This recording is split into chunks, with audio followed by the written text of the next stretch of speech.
everybody, I'm your host, Ami Coffman, and this is your weekly Road to the White House 2016, where we take a look at the most important, and at times most bizarre, developments in the race to be President of the United States.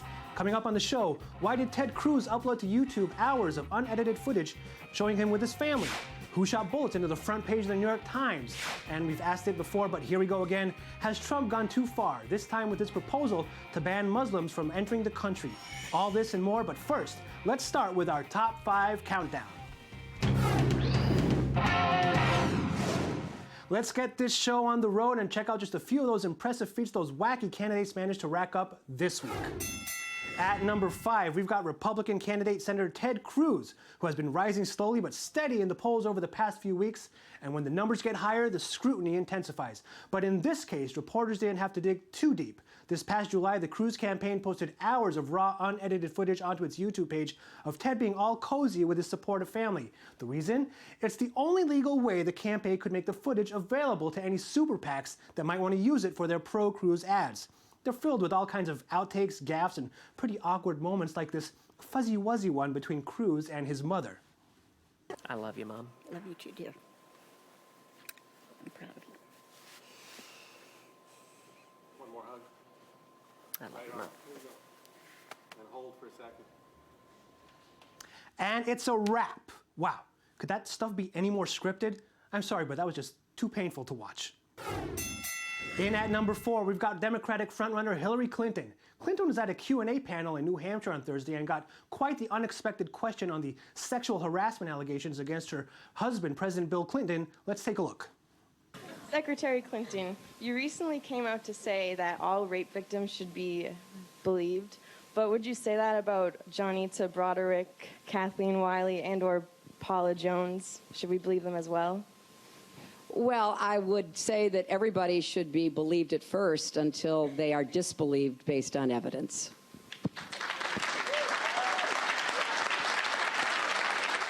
Now, I'll give Clinton credit for answering that question fast and smooth, but my only problem is that content-wise, it kind of sounds like she thinks that every woman should be believed, except for those 3.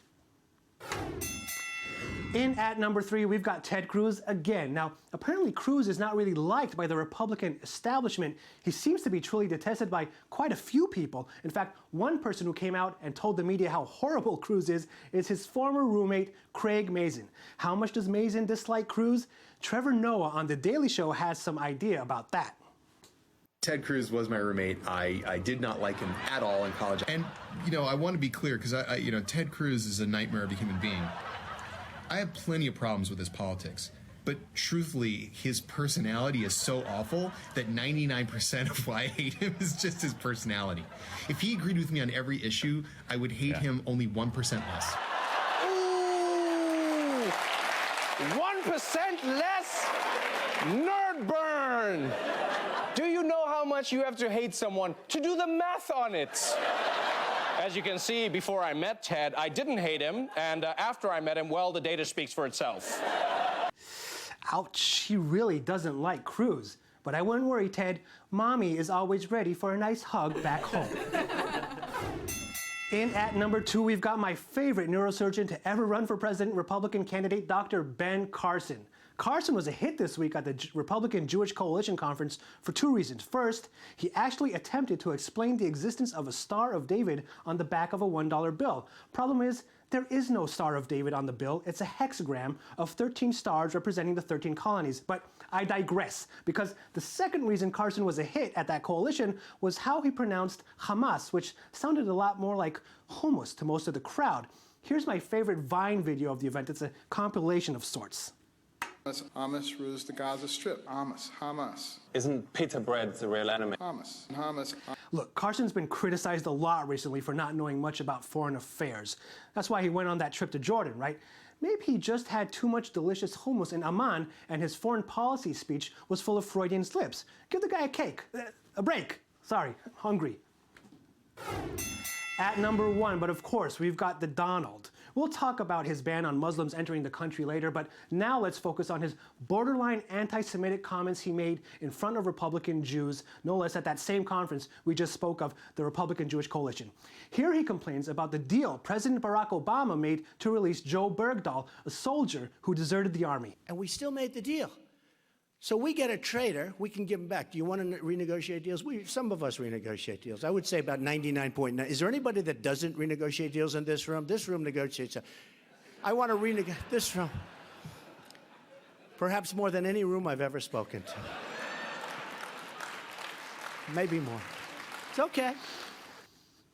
Of course, we Jews always love to haggle for a good deal, but notice how the crowd actually giggles with him. Trump actually got booed only when he didn't toe the line when it came to the future of Jerusalem as a unified capital of Israel. Next up, our focus story of the week. Donald Trump is still making headlines, but this week he has managed to anger his own Republican camp even more than before. His proposal to ban the entry of Muslims to the United States is being called racist and reminiscent of darker times from the 20th century. Let's see a report.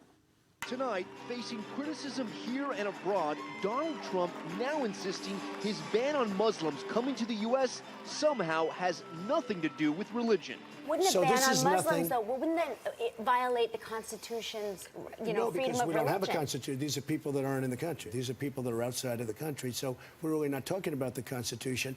And it's not about religion. This is about safety. This has nothing to do with religion. It's about safety. But today, President Obama taking a veiled shot at Trump at an event commemorating the 150th anniversary of the 13th Amendment banning slavery.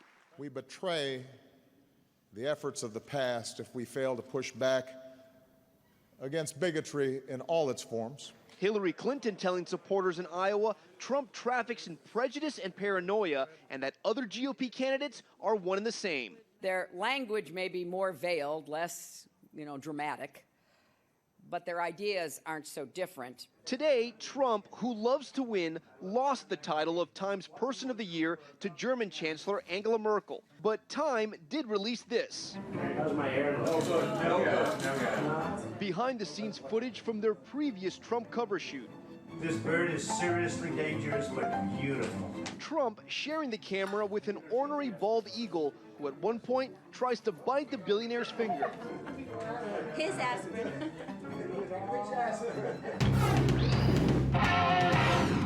Speaking of people being nervous, the proposal to ban the entry of Muslims to the U.S. came just days, of course, after the horrific shooting in San Bernardino. Since then, and since his remarks, it's been an extremely difficult time for Muslims in the country who are seeing a spike in hate crimes. We have a report. It's being called the biggest spike in anti-Islamic incidents since 9/11. And it's not just rhetoric. In Philadelphia, surveillance video of a pig's head thrown at a mosque. The FBI now investigating. Threatening voicemails left at a mosque in St. Louis. Come my way, and I'll bury you all, cut your head off. And in Dallas, I hope you get sprayed with pig's blood, okay? You are just... This Palm Beach, Florida mosque vandalized.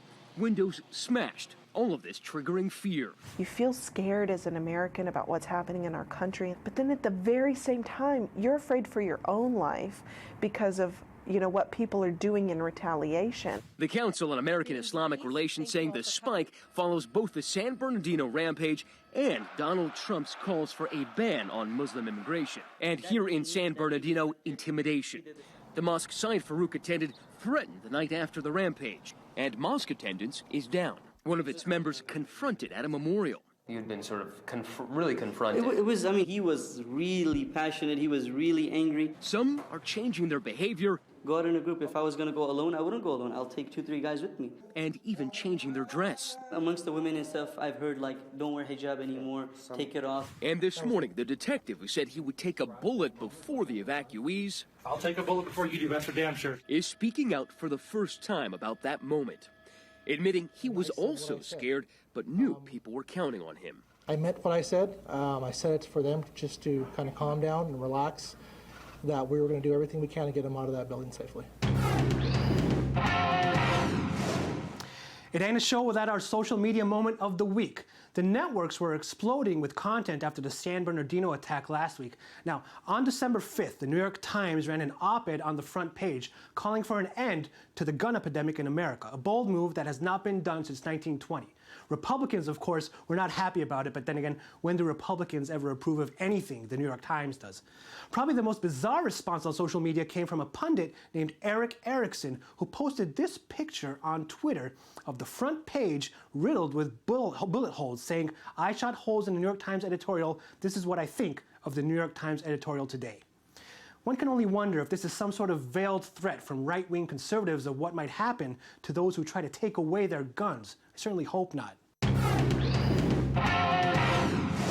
It's poll time. I am happy to be joined in studio by public opinion analyst and campaign strategist, Dr. Dahlia Shandlin. Dahlia, it is great to have you on the show. Thanks for having me on the show, Ami. Dahlia, can you give us the latest update on the horse race? What's going on with the polls? Yeah, well, first I want to just preempt this and make sure people realize that it is very far away. So whatever we're seeing now could still change a lot. True.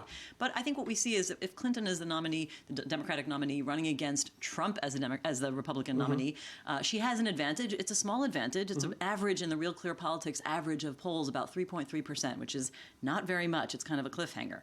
Now, if Marco Rubio is the GOP candidate, then he has a small advantage in the average of all the polls from the last 2 weeks, according to the Real Clear Politics average of 1.8%, well within the margin of error. So no reason to actually think this is anything other than wide open. Other candidates, we can continue to look at their numbers. But now, as you mentioned, it's still a long way to go in the race. Yeah. But a lot of people are saying that it's a bit, we can't really trust the polls. Tell me a little bit more about that. At this early stage, can we really trust them? Yeah, well, it's a complicated time for polling. It's not a perfect science. There's always problems, and we've seen some major problems this year, certainly in Israel and in other countries as well, in Britain. And one of the reasons is that polling is not a perfect science, but also there are technical issues. And I think the best way for viewers to understand that, how they can look at the polls, is to understand the other numbers. So it's not just the horse race numbers. In other words, pollsters talk about internal numbers, and those are other kinds of questions that give us indicators of the bigger picture, the context, so that you're not just looking at a trend line in isolation, but other things that lead up to it, such as favorability of the candidates, et cetera. So we have a few of these we thought we'd show you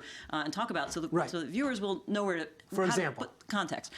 So one question we have like that is, for example, who do you expect will win the race? And when we looked at, there was one interesting survey that came out, a CNN survey of New Hampshire voters, and among the slightly smaller sample of likely primary voters in the GOP primary in New Hampshire, what we see is that a vast majority, nearly 60%, expect Trump to win the GOP primary in New Hampshire, high numbers, aren't which is a very high number, and it's an enormous rise from last time. So that's one indicator. Another indicator is a very standard question that we ask in pretty much every electoral survey, and that's which candidate would do a better job on the kinds of issues that are important to you. Now, GOP voters, of course, are very concerned with things like managing the federal budget, and when you ask that question, Trump has 4 times as much support from those GOP likely voters in the New Hampshire primary, putting him at 42%, and with Jeb Bush in a distant second at 10%, and then there's my favorite of all, which is which candidate would you not vote for?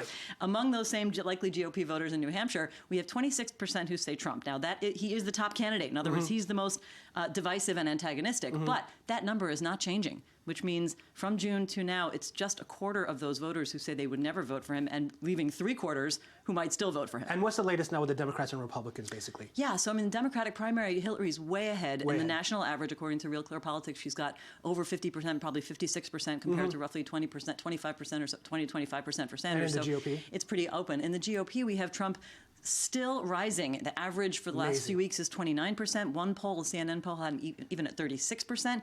And all the 3 runners-up are almost tied, well within the margin of error. We've got Cruz, Rubio, and Carson within the 15 to 17% range. Amazing. Anything is possible, but I want to reiterate, this is way off. And still early. Trump is still on the rise, though. And those polls have been done before Trump's latest bombshell about the ban on Muslims. True. We have to remember that. We don't have Dahlia any polls Shandlin, thank you very much for coming on the show. My pleasure. It's time for the Coffman Critique. After the San Bernardino shooting last week, it seems like the only thing that candidates had to offer were their thoughts and prayers. But some people are starting to get tired of that. The New York Daily News was pretty fed up, as we saw the week before on their front page, as they should be. Why is it that prayers are enough when it comes to gun control, but when it comes to other issues, actual wars are waged?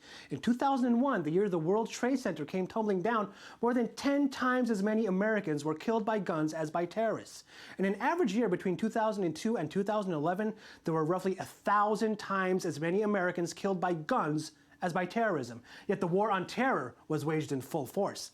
Illegal drug overdoses kill about 1/3 as many Americans per year as gun-related homicides, suicides, and accidents, yet it is the war on drugs that is full speed ahead. In actual wars in Iraq and Afghanistan, 6,863 Americans died, but in 2013 alone, almost 5 times more died from guns. So yeah, America, when it comes to gun deaths, it's time for Democrats and Republicans alike to stop the praying and wage a real war on guns. That's it for this week. Next week promises to be a winner with more crazy stuff from those crazy candidates. Will Republican pundits shoot more newspapers? Will Ben Carson mispronounce names of militants in other countries? And will Donald Trump ban entry to Buddhists, Hindus, or Jews? Join us next time when we'll run with them down that road to the White House 2016. Bye-bye.